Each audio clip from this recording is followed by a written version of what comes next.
Luc. Chapitre 2. En ce temps-là parut un édit de César Auguste, ordonnant un recensement de toute la terre. Ce premier recensement eut lieu pendant que Quirinius était gouverneur de Syrie. Tous allaient se faire inscrire, chacun dans sa ville. Joseph aussi monta de la Galilée, de la ville de Nazareth, pour se rendre en Judée, dans la ville de David, appelée Bethléem, par ceux qui étaient de la maison, et de la famille de David, afin de se faire inscrire avec Marie, sa fiancée, qui était enceinte. Pendant qu'ils étaient là, le temps où Marie devait accoucher arriva, et elle enfanta son fils premier-né.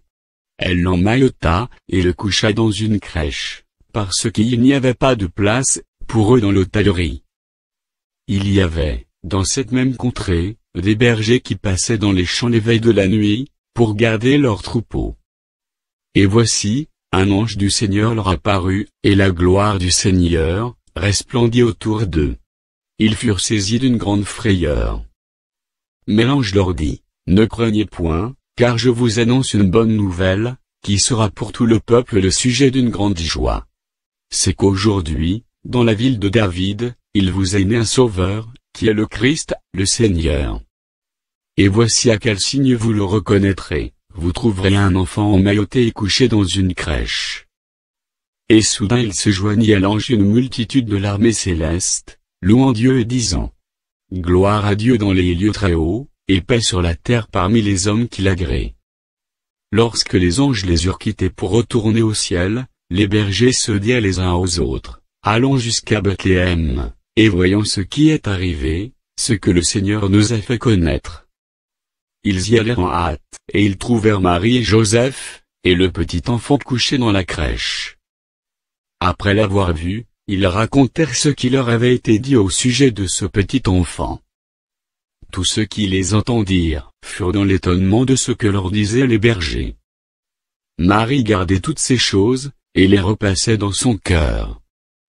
Et les bergers s'en retournèrent, glorifiant et louant Dieu, pour tout ce qu'ils avaient entendu et vu, et qui était conforme à ce qui leur avait été annoncé.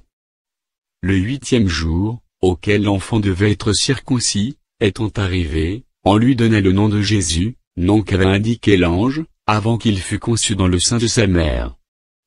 Et, quand les jours de leur purification furent accomplis, selon la loi de Moïse, Joseph et Marie le portèrent à Jérusalem, pour le présenter au Seigneur, suivant ce qui est écrit dans la loi du Seigneur. Tout mâle premier-né sera consacré au Seigneur, et pour offrir en sacrifice de tourterelles ou de jeunes pigeons, comme cela est prescrit dans la loi du Seigneur.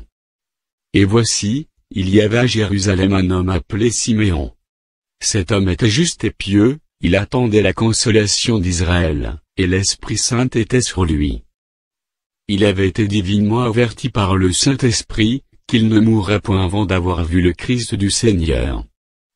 Il vint au temple, poussé par l'Esprit. Et, comme les parents apportaient le petit enfant Jésus, pour accomplir à son égard ce qu'ordonnait la loi, il le reçut dans ses bras, bénit Dieu, et dit, « Maintenant, Seigneur, tu laisses ton serviteur s'en aller en paix, selon ta parole. Car mes yeux ont vu ton salut, salut que tu as préparé devant tous les peuples, lumière pour éclairer les nations, et gloire d'Israël, ton peuple. » Son père et sa mère étaient, dans l'admiration des choses qu'on disait de lui. Siméon les bénit, et dit à Marie, sa mère, « Voici, cet enfant est destiné à amener la chute, et le relèvement de plusieurs en Israël, et à devenir un signe, qui provoquera la contradiction, et à toi-même une épée te transpercera l'âme, afin que les pensées de beaucoup de cœurs soient dévoilées. » Il y avait aussi une prophétesse, Anne, fille de Phanuel, de la tribu d'Azer. Elle était fort avancée en âge, et elle avait vécu 7 ans, avec son mari depuis sa virginité.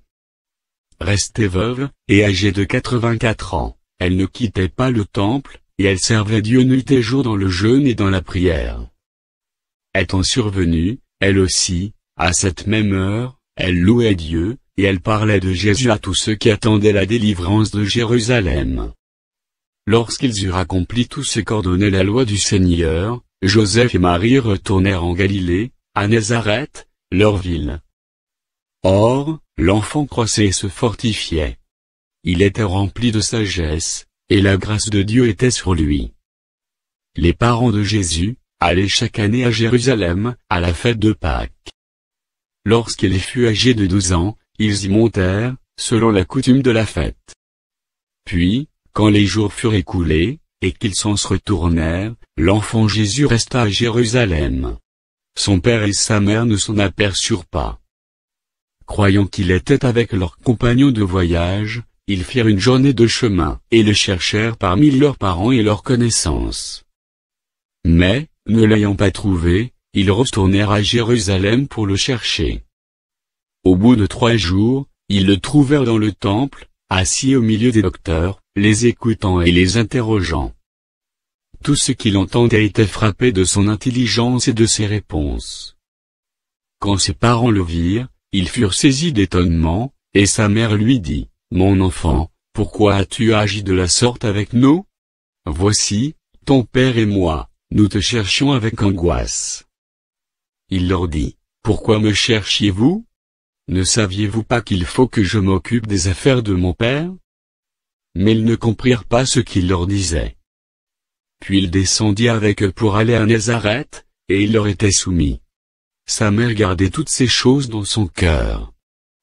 Et Jésus croissait en sagesse, en stature, et en grâce, devant Dieu et devant les hommes.